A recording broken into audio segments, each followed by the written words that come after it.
ঈদ উপলক্ষে গাড়ির চাপটা একটু বেশি, এই জন্য স্বাভাবিকের তুলনায় একটু সময় বেশি লাগে, গাড়িগুলো পৌঁছতে দেরি হয়। আর যানবাহনের সংখ্যা বেশি হওয়ার কারণে সময়টা একটু বেশি লাগছে। চাপ যানজট পেয়ে গেছি, তবে এসিতে ছিলাম, বসে বসে অতটা টের পাইনি, কিন্তু জায়গায় জায়গায় গাড়ি খুব মন ধরছে, বেশ মন ধরছে, এটাই একটু খারাপ লাগছে।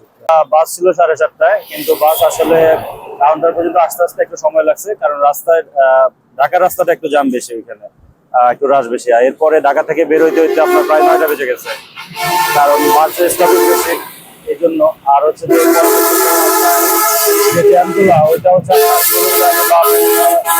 একটা অ্যাক্সিডেন্ট হয়েছে রাউতকান্দিতে, গরুর গাড়ি, ওইটা ছাড়া আর তেমন কোনো জ্যাম নেই রাস্তায়, পুরো রাস্তা মোটামুটি ফাঁকা ছিল বাকিগুলো। অন্য দিনের তুলনায় আজকে একটু ভালো আছে, জাস্ট বাজারে একটু লোকাল গাড়ি একটু গ্যাদারিং আছে, আদার্স আগের থেকে পরিবর্তন হয়েছে।